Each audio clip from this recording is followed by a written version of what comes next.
Hey guys, it's Marina with Artworthy Life, where I teach Christ-centered art journaling that gets you into God's Word every day. Good morning, happy Friday, everybody. I hope you're having a great Friday today. And we are going to get started with a Bible verse because I almost forgot to do that last time. If not, if I didn't completely forget. So we're going to get started with the Bible verse because that's the best place to start your day is in the Word of God. So I'm going to be reading from Ephesians chapter 1. And I'm going to back up a little bit, but the verse I want to focus on is verse 18. So I'm going to start in verse 16. This says, and this is Paul who's speaking, and he says, I cease not to give thanks for you, making mention of you in my prayers, that the God of our Lord Jesus Christ, the Father of glory, may give unto you the spirit of wisdom and revelation in the knowledge of him. And here's verse 18, the one I wanted to focus on. The eyes of your understanding being enlightened, that ye may know what is the hope of his calling and what the riches of the glory of his inheritance in the saints. And it goes on, and it's quite beautiful what he says he's praying for. But I really love that verse because it's talking about the eyes of your understanding, the eyes of your understanding. So not your actual eyes, but your mind and your understanding being enlightened, that you may know. So I wanted to read that. The reason that came to mind is kind of a funny way that it came to mind. But the reason that came to mind is because of the supply that we're using today. So I have a fun new craft supply. And if you weren't over on my journal group, I should say, Art Journal DIY group, you should join that group. It's a fun group. We post some fun art journaling there. And on Fridays at 10, we have an exclusive little 15-minute Friday that you can join and ask questions. And you're much more likely to get an answer from me because there's a lot less people over there. But, oh, hi, Bonnie. Good afternoon. And hello, Anita. She says hi to everybody. So the supply that I mentioned there is what we're going to be using today. And that is a new-ish, I don't actually know how new this formula is, but it's a formula of Mod Podge that I did not know about until recently. And it is called Dimensional Magic. And that's what we're going to use today. But the reason I thought of that verse is because it dries clear. And my mind was just thinking of like being able to see clearly. So in Ephesians chapter 1, verse 18, it says, the eyes of your understanding being enlightened, that you may know what is the hope of his calling. And, just being able to see clearly what God has for us and what his truth is. And I just love that verse. So if you haven't read Ephesians chapter 1, it's a great verse to read through, not only to be encouraged, but also think about those kinds of things, praying them for yourself and praying them for others. They're great verses. Alrighty, so we're going to start by just painting this in as usual. So if you would like to join me, I have my normal art supplies with me. Let me see if I can post them here. Komorebi Mozart watercolor set and my Master's Touch watercolor brushes. Now I have, since I created that banner, I have incorporated a few other paint brushes, but I'll mention those as I get to them. If I end up using them, I may not even end up using those. Okay, so I'm going to use my big brush. Well, let's see, which one do I want to start with? I think I'm going to start with my number 24 round. And so our theme inside the Artworthy Journal Club, if you're not a member, I'd love for you to join. Send me a message and I can tell you the details on how to get into that. But we have a Aurora Borealis theme going on this month. At least that's the color scheme, along with snowflakes, because I was just inspired by the snow that we had on Christmas Day and I was not ready to give it up. So those are the colors that are inspiring my art journaling for this month. So a lot of purples and greens.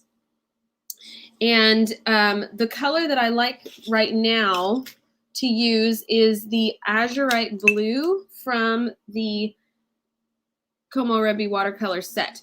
So I'm going to just take that. Let me see if I can spin this so you guys can see. And tell me how's the lighting, you guys? Can you see the tracer on there already? I'm going to remove this banner so you guys can see. And what I'm going to do is just add a bunch of water to it. And I'm going to mix these colors up ahead of time so that they're ready to go. It's better to have your colors mixed up ahead of time if you're going to be dropping color in, which we are. We're going to do some wet and wet. Does anybody know The two ladies that are watching right now, well, I think there's 4. If you haven't said hi, say hello and tell me where you're watching from. That way I can see you and say hi back.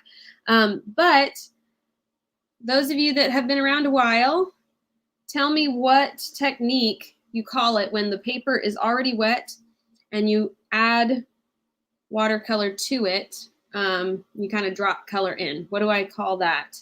I know you ladies know this already. Hi, Lori. Thanks for watching. Hey, Leslie Ann. Hi, Jackie.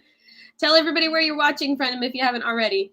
Lori is watching from West Tennessee in the Brownsville, right? Do you know we have a Brownsville here, north of us here? So the first time I saw that, I think there's probably Brownsvilles all over the states, but ding, ding, ding, ding, ding. Anita got it. Wet on wet. Very nice. Or wet in wet. I don't know which one is which, but I know that people say both. So yes, wet on wet. Nice job, Anita. So that is what we're going to be doing today to start with. I'm mixing up a purple right here. You might be seeing me do that in the corner over here. I'm actually using neon pink and neon blue together to keep the color super clear and bright. And then just mixing those together. So the next color I'm going to mix up, I don't even know if I'm going to end up mixing, is just neon green. So I'm going to keep that real nice and clear. Clear meaning it doesn't have a lot of muddy brown or gray in it. So it's just a really clear color.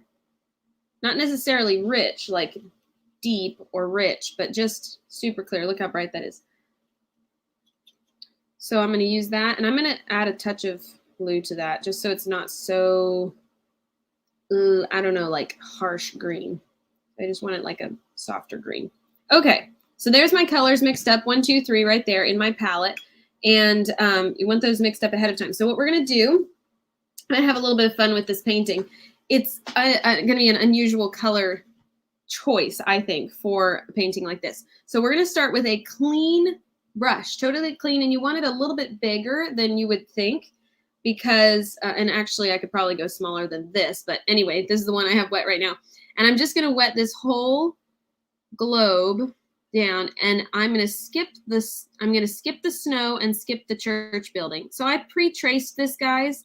I don't have a tracer for this one. This was just hand drawn.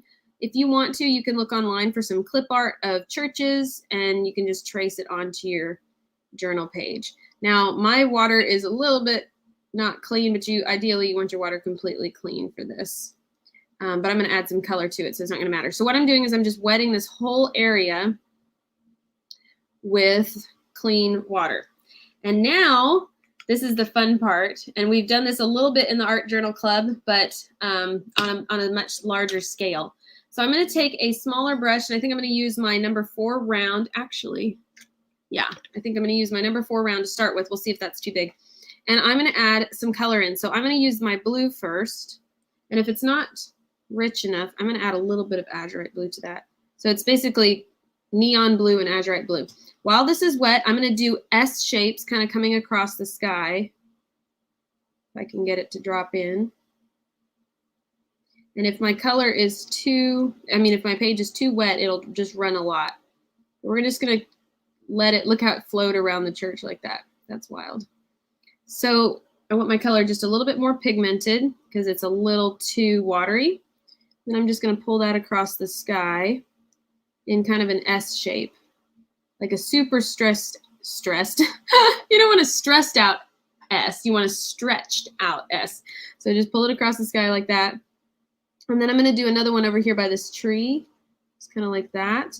And this is going to simulate those Aurora Borealis colors, even if the shape isn't exactly right. Just kind of want the color in the sky. So as you're doing this, the page is super wet when you're starting off. And as you go, you can add a little bit more color. So in other words, as the page starts to dry, it will start to take the shape that you're painting a little better.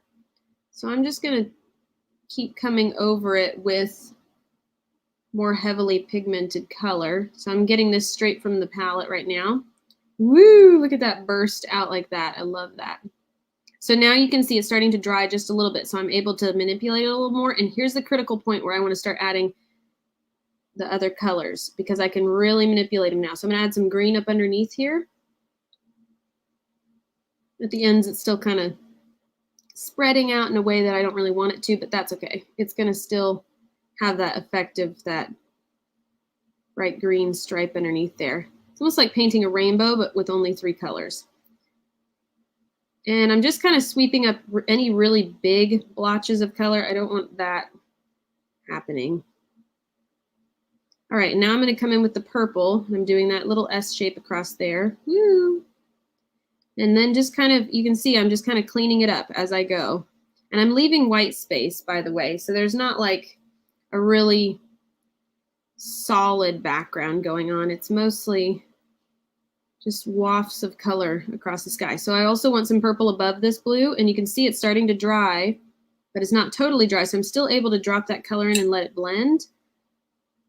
Almost a little more than I want, but it's not so dry that it's just going to create a stripe, which is what we want. I'm going to help this blend a little bit more. That blue right there is a little darker than I want it. So I'm going to just kind of wet it a little and let it blend a little more. So that is pretty much all I'm going to need. I'm kind of cleaning up the edge of this globe. I don't want it to go too far over the edge. And then as the color gets out toward the edges, I'm just going to smooth it a little because this is a round globe. And you know how globes kind of warp the image a little bit? So that's what's happening there. And that's okay. We can just kind of let that happen. And I'm just going to take some of my blue and emphasize the curve of the globe a little. Around the top like that. Same blue we used earlier. And I'm also going to come along the bottom. Even though the bottom isn't wet, I'm just going to use my blue and kind of create the bottom of the globe real quick. And I'm just using I'm still using my number 4 brush. I'm just going to kind of give it a curved bottom. I'm wetting my brush, a clean wet brush, and kind of spreading that around. Let that come up and around. So see that pretty sky? That's what we're going for. And I want to add a little bit more purple here. There we go. So see, as it dries, I can kind of be more particular about where I want the color to end up. My color is bleeding into the church building a little bit. I'm not super worried about that. I think it's going to look cute anyway, so I'm just going to leave it. And then I'm going to add a little bit more green. I really want these colors to show up. Even though they're not very bright, I do want them to be obvious that they are there happening. Okay, so there's our sky for now. Now, I don't want to mess with this too much because it needs to dry before I start working on the church building. So I'm going to move down to the bottom part of the globe and we'll work on that. And I'm going to make that kind of pull in these deeper colors. And this is not going to be super involved, so feel free to paint it however you'd like. So let me just make sure I didn't miss any comments. Okay. Tell me if you guys collect snow globes. I know when I was little, I had at least 3, but I didn't really collect them. They were given to me. So tell me if that's a thing where you guys are at. So this is going to start with more of a shiny silver color. And to do that, let me just make sure. If you have snow globes hanging around your house, get one and set it out in front of you because that gives you a really good idea of how the color hits it, especially if the base is metal, which is what I'm trying to do today. So if you have a snow globe, go grab it and sit it in front of you. That'll be the best way for you to get the right look. But I'm going to start with black and just mix that up in a light gray color. And I'm going to use this to create the bottom of the snow globe. And I'm just going to kind of fill in, I'm using a reference photo, but I'm going to kind of fill in where the light would hit this globe. And so there's going to be like a big shiny spot kind of right here. And I'm going to keep this really loose because I actually don't want to have to worry about it being really detailed. So here's my big shiny spot right here. So that means I'm going to bring the gray up to that point and then just stop.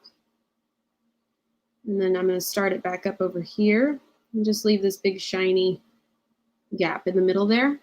Might bring a few stripes of color across it just so that it doesn't look odd. And then I'm going to continue on the bottom of the globe. And notice I'm not coloring this in perfectly. Like I can hear some of the people who like to color in things absolutely perfectly just cringing like, whoa, she doesn't have all the edges colored in. And that's okay. I actually really like the look of stuff that's not perfectly colored in. I think it looks more like a cute little sketch. Now I'm going to drop in a little bit of blue and just see what happens. I want some of the colors from the top of the painting to be in the bottom, even though this is supposed to be silver. You know, if you have a piece of silver, what am I trying to say? Like a candelabra or something like that, that's silver that's reflecting light, it's going to reflect color too, like just like a mirror would. So actually, it makes sense for there to be some other colors kind of here and there, even if to our eyes it doesn't make sense. So I really like the challenge of painting things that are metal or shiny or silver or whatever, because actually they're not, when you actually look at them with your eye, there are a lot more colors than just gray and white and black. Okay, so I'm just adding in color here and there without much rhyme or reason, but that's what I'm doing. And I'm kind of just making sure the color is smooth, and then I'm going to leave it alone. So it ends up being a lot of different colors, and that is what I would like. So that way the top of the painting isn't completely separate from the bottom. And we can come back and add some shading in a little bit. Okay, so this should be pretty much dry by now. Just about. I'm going to hit it with the blow dryer, just make sure it's absolutely dry, and then we will work on the church building. Okay.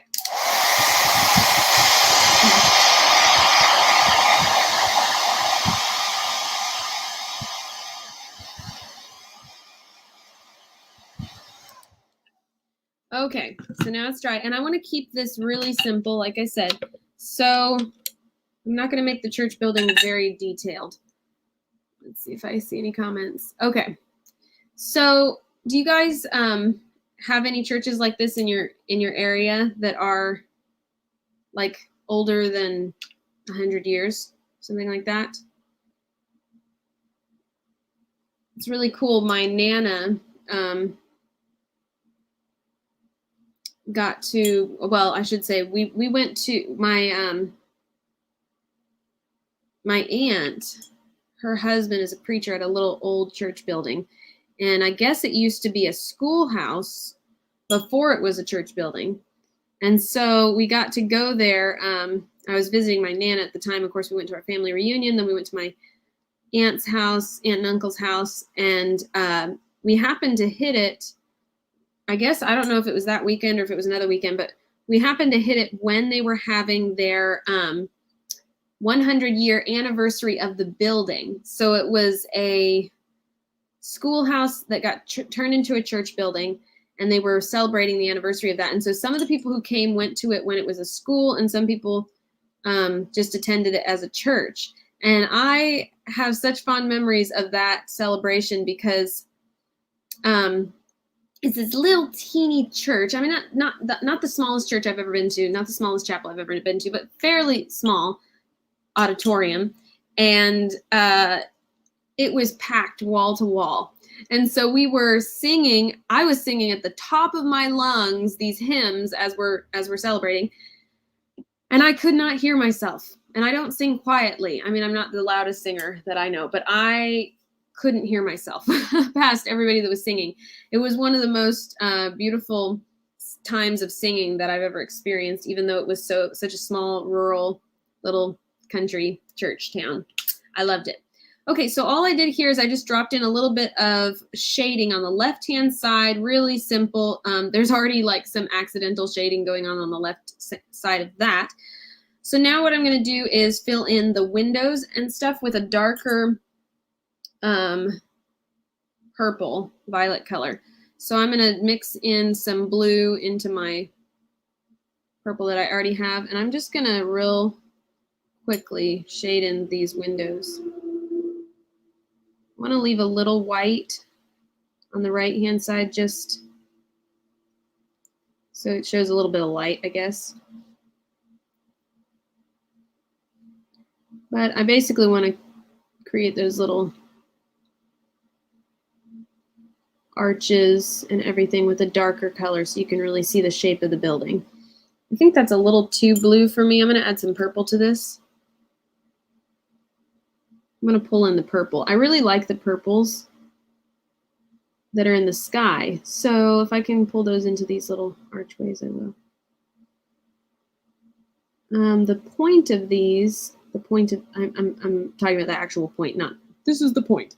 I want them to be a little bit more emphasized. So I'm going to be careful to draw those out.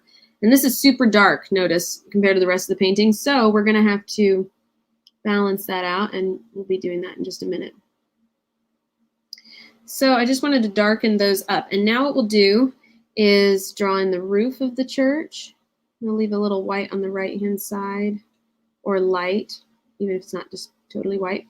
And then we'll also use this bluish violet color for the roof lines, all these little sections in the middle. Also use it for this little roof here. And the brush that I'm using right now is a Master's Touch brush, 20-aught by, it's the Fine Art Studio that Hobby Lobby carries. So it's their slightly higher end brushes, but not super expensive. Oh, how fun. Hey, Mama, and hi, Connie and Tony, and Mackenzie, hello, and Peepaw, and my mama. Hello, Madre. Thank you guys for watching. It's super fun that you guys could get on. So you must have good internet access out there. That's great. So I'm just going to finish the little roofs with this violet color. You guys should get your craft supplies out and follow along. Probably don't have any craft supplies. Okay, so this is probably going to be the darkest hue that I have on this whole painting. So I'm going to use that as this depth of color as my guide for anything else that I want to do dark. So what I need to do now, I'm going to let that start to dry, is I'm going to use this darker color to just add some shading to this bottom section as well. I just need to think about, I always try to think about, like, okay, if that's the darkest spot, I need to carry some of that over to the rest of the painting. So I'm going to just keep adding a little bit darker purple. And I'm using a mixture of number 34 Violet in this set, which is the Komorebi watercolor set, and then also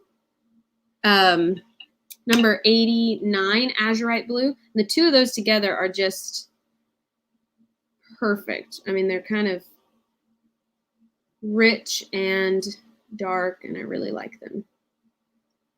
So I'm going to also water that down just a little bit and then kind of pull the color down. So I like to create a shadow right up underneath that globe so you can really see that it's round. And then I'm going to also create a good shadow underneath the little edge that I made here. And that'll make sure you can actually see the shape that I drew. So you see how that's just pulling, that's just making that church color just pop. Really like that. So, and you can tell I'm not really doing a whole lot more to the painting. I'm just making sure I add in these darker colors, and that really helps a lot. So I'm going to do the same thing down here, just do a little bit of shading down by this lip at the bottom. Doesn't take a lot. I'm using a wet brush. I'm adding just a little bit of dark color and then using a wet brush to kind of blend it in.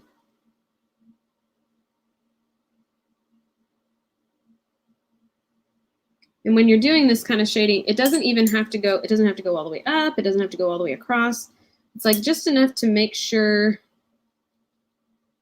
you've got it. Doesn't even have to be a whole lot. Love you, Mama. Okay, and I'm going to get a little bit more of the purple and just make sure that the depth of color I have up here on the church is coming across right there. And I'm going to do the same thing down here. Any of these deep shadows, you really want to, even if it's just a touch of that darkest color, definitely want to incorporate it. And then I kind of like to go around the edge of that corner, even though it feels like we're kind of outlining it like a coloring book. It lets your eye see it easier. So I just kind of went around that little curve right there too. I'm going to bring that along the bottom, and I'm just going to use the very tip of my brush to do just a little bit of dark all the way across there. Got a little bit in that corner as well. And then I'm using a clean wet brush, like I said, and just kind of spreading that color around. Not super perfect. I mean, I've said before I'm not an expert, but I just kind of like to blend it out like that. Okay, and then I'm going to put a little on the bottom because we're also going to create a little shadow. All of my art journal members are so good at picking up on things that look odd. And one of the things that I don't always do is sometimes I just like for an image to sort of float, you know, like to just be sitting there. And they always want there to be a shadow so it looks like it's sitting on something. And I think that's just great because I don't always do that. So they're like, hey, your thing is floating midair. I kind of think of it almost like a sticker, you know, like a sticker isn't always shadowed to where it looks like it's sitting on something. So we will have a shadow today. If any of my regulars are watching, we're going to have a shadow where the globe is sitting down. So don't worry, it will happen. It's going to happen. All right, and I'm going to put this little shadow down here for now and let that kind of start to dry. I'm going to do a little bit on this edge just to make sure that edge is visible. And we'll do a little on this edge as well. Okay. We can kind of blend this in too.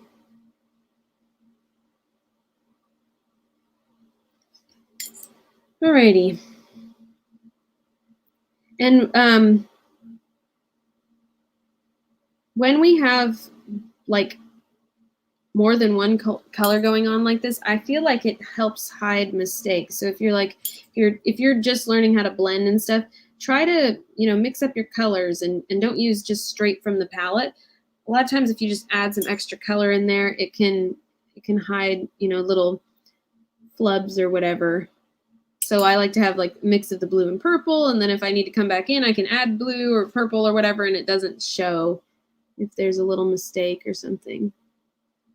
And frankly, watercolor is so forgiving. I feel like it's so forgiving that mistakes don't really show up as much as you would think they would. Okay, so there's our shiny little base. How do you guys like that? Is that nice? So one thing I want to do is make the globe a little bit more visible, and I'm going to use this dark purple to do that. And this you want to be real careful with, super careful, like not to add a ton, because the goal is not for us to really add a stripe or anything. It's to add shadow more than anything, and shading. So what I'm doing is I'm adding a little tiny touch of dark blue, and then I'm cleaning my brush off and using a wet clean brush, so just with a little bit of paint on it to come back. So right now, coming in with dark color, dark blue. Now I'm cleaning my brush off, getting it a little bit damp, and then coming next to that dark color and just blending it out into the rest of the painting. You can see how that creates a little shadow. So I'm gonna rotate this around so that I can get a good angle. I'm gonna do the same thing here. So I'm gonna add that deep violet that I mixed up. And I do want it nice and rich. You know, you want a good pigment as you come down onto the paper. So here's my nice dark purple or violet color.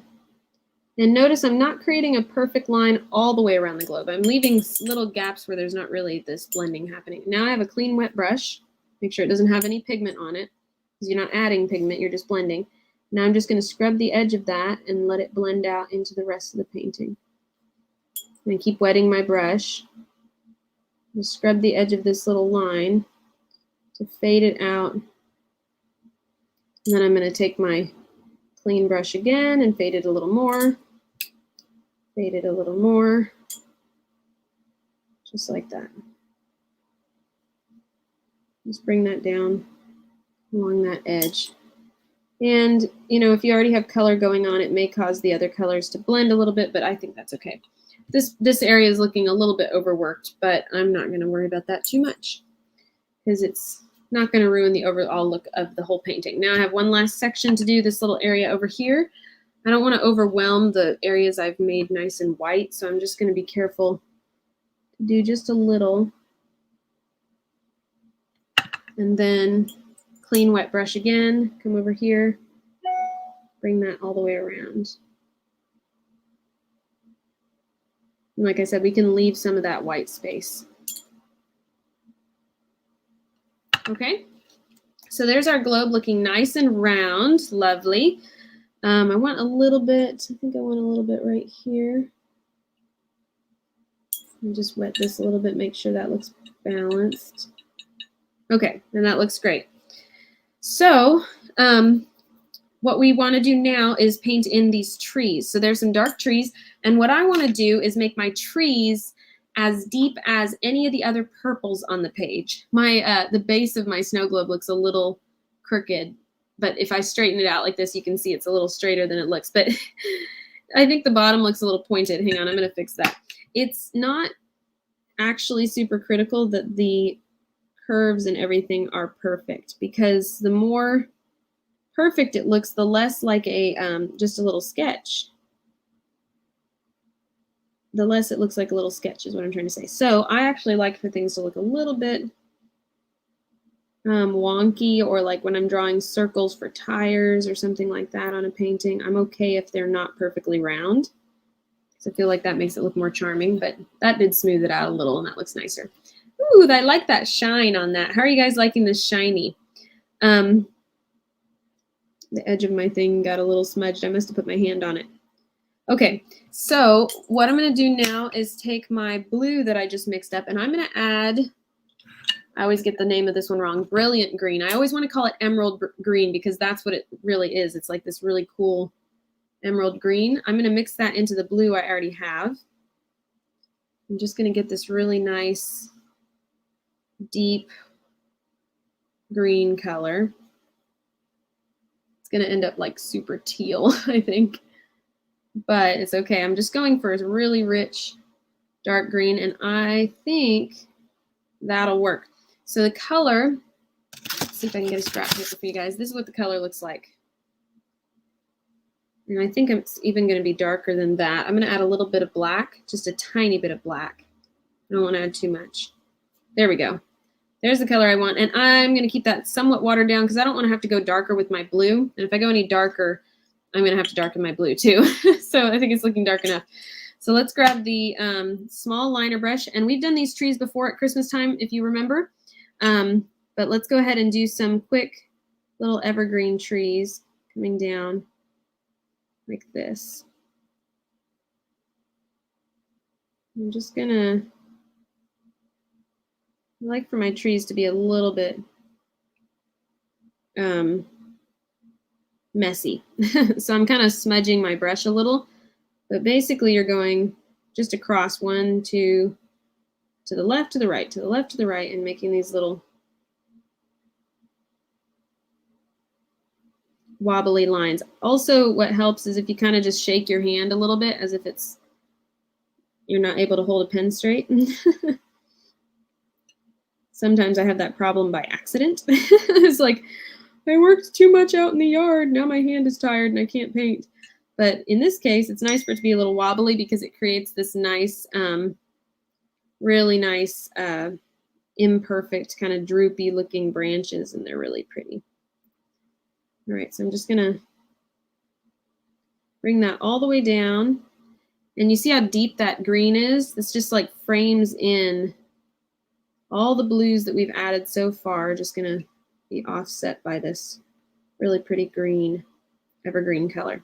And then I like to drop in some darker color in areas that maybe could go a little darker. I like to drop those in.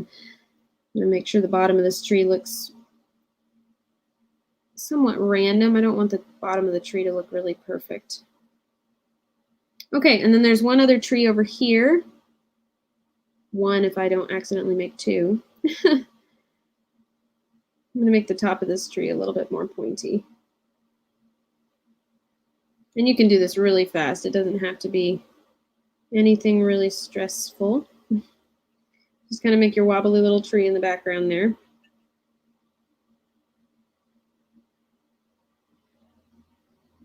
I'm going to let my tree kind of come in front of the church building. Just a little bit. I was going to have it behind it, but I think it looks better kind of framing that building in. Kind of in front of it. We'll have it kind of spread out onto the snow. Like that. So there's our two green trees. Now this green is real dark, so I do want to add just a little bit of it to some other areas so that it doesn't look strange to have this real dark green. So I'm going to actually use it for the shadow on the church, and that's going to go up underneath these roof lines like this. Going to add it up underneath these as well. We'll kind of make our church a little bit more three-dimensional. And put it up underneath these roof lines as well. And on the left side of the windows and doorways, I can do that. Then I'm also going to go ahead and use it for a tiny bit more darker shading down here. That'll pull it in. And you can just do the faintest line and your eye will be like, oh yeah, there's that green. You don't necessarily have to make it super strong.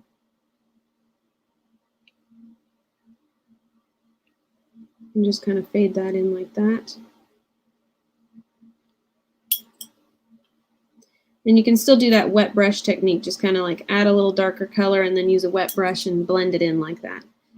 Okay, just like that.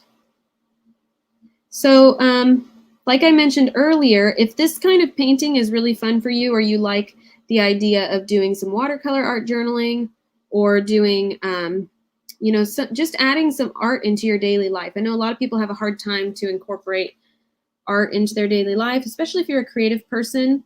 You know, maybe you've gotten to this point in your life and you've realized, I don't have any time to do my creative stuff. That's kind of what we focus on inside the Artworthy Journal Club, is making space for creativity and using it to direct you back into the Word of God and just enriching your spiritual life using your creative side. So I think that's really fun. So if that sounds like something you'd be interested in, shoot me a message, a personal message, or comment on this video, and I would love to get you oriented and show you how to become a part of the Artworthy Journal Club. It's less than $20 a month, and the ladies can tell you, we all have a really, really great time. We love it, and I love the ladies in there. So it's been a huge blessing to me to be able to actually do it. I'd love for you to join us and experience that too. So lastly, on this church, I'm adding a little bit of this green as shading around the white areas, just because they kind of are all blending in together. With all these darker colors added, they're disappearing. So I'm going to kind of emphasize the edges a little bit and fade in that green some. And then I'm also going to go kind of up underneath the roof line a little to do some shading there, make sure that looks like a three-dimensional thing, and then kind of up underneath these, I don't even know what you call those. They're like flat roof areas. I don't know. Come down the sides of the church as well. Give it a little bit more shading. I'm going to let the wet kind of blend out on its own and not worry about it. Just give the church some edges. And then also on the hill side, I'm going to use that green. Kind of outlining at this point, but I'm okay with that because this is such a richly colored painting that you really have to add those darker edges so that you can see what's there. Otherwise, it'll all just disappear. And then, of course, we need our cross on top. So I'm going to put a little purple back into this mix so it's more deeper blue color. And I'm going to use that for the little cross on top. Definitely want a cross on top of the church.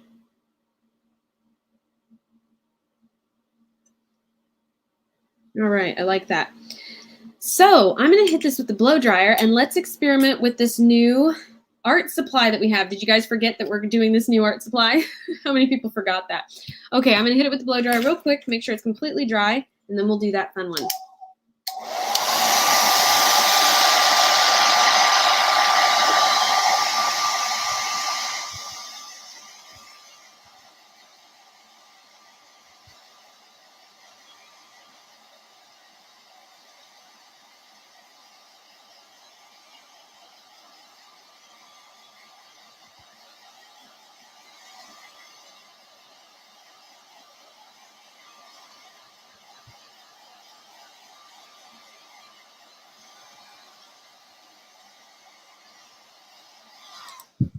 All right, you want to absolutely make sure you are using a completely dry work when you're putting your Mod Podge Dimensional Magic on.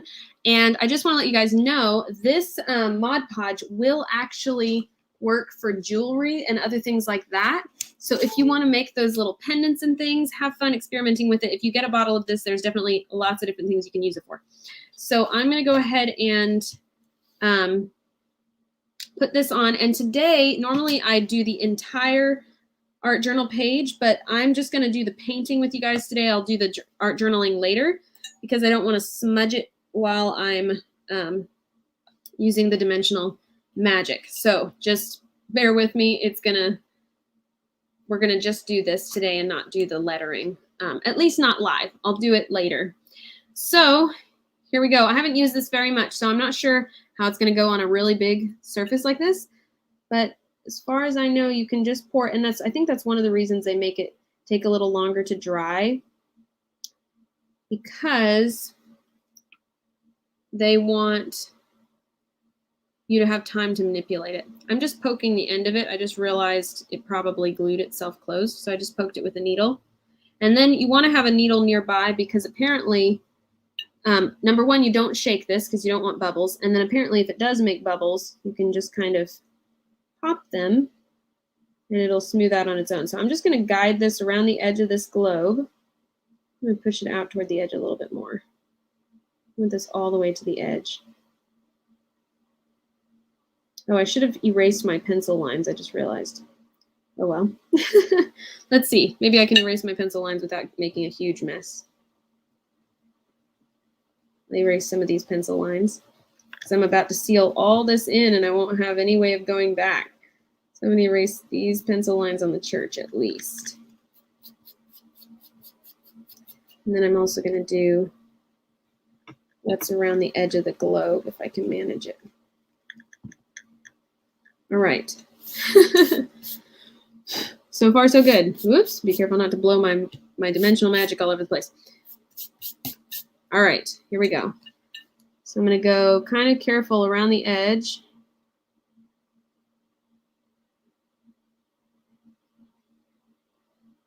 No, I want to be careful not to tilt the page too much. Can you guys see that as it's going on? It's kind of like, it's just like glue, basically. Feels like I'm working with glue. And it's very thin.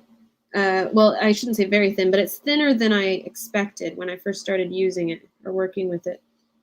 I thought it would be a little bit thicker going on, trying to get the specks of dust off. So it's not super hard. I just clipped the end of this bottle to get it to flow after I bought it, or after we got it. And then you can just kind of draw it on. It works pretty well. Okay, let's see. I'm going to try to pull this around. So I want to get this right up to the edge, like I said. So I'm going to kind of play with it a little bit. I'm going to kind of push it out to the edge.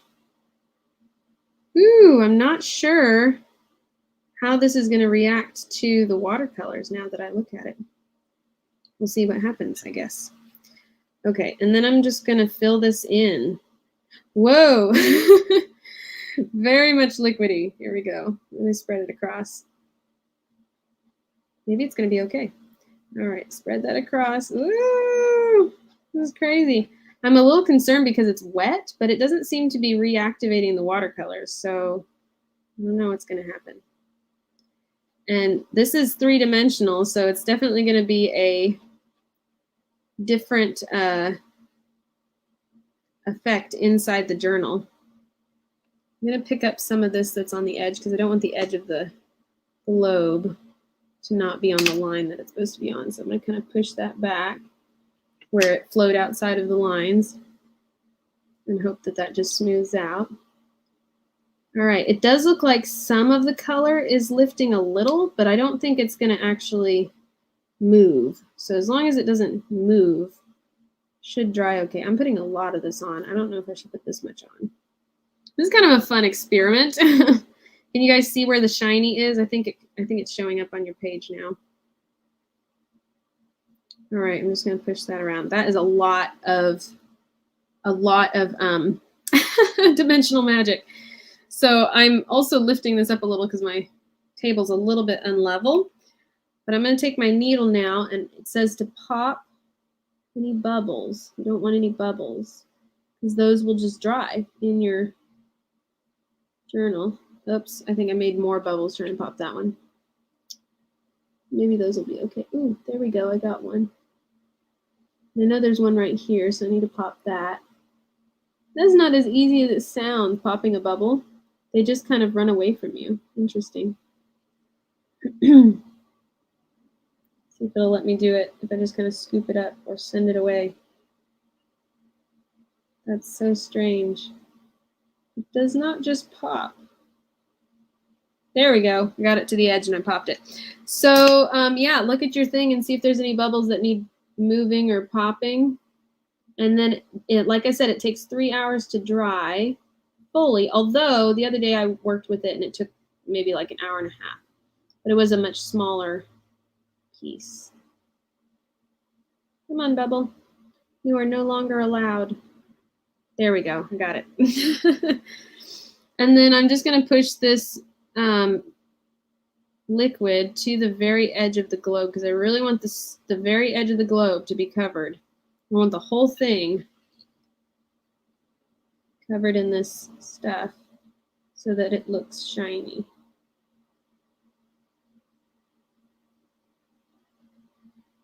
All right, I think that's all I need to do right now. This is just going to take a while to dry, so I'm going to leave it like that. But there is the art journal page for today. It's a really interesting technique because it's going to create this layer of almost glossy, thick resin texture. And it's actually quite hard when it dries. I don't think it's like solid like glass or like real resin, but it is pretty solid. So it's going to be interesting to have that in my art journal mixed with the watercolor. So we'll see how it goes. I'm also interested to see how clear it dries on top of the watercolors because it looks like it's picked up a little bit of the watercolor pigment as I was putting it on, but we'll see how it goes. Alrighty, so I will post a picture later, and thank you guys so much for joining me on our art journaling for Friday. I'm going to put a banner up here that reminds you that we have art journaling live every Friday at 10:30 a.m. Pacific time, 12:30 Central, and 1:30 Eastern right here at Artworthy Life. Thank you guys so much. God bless you. Have a great weekend, and I'll see you next week. Bye.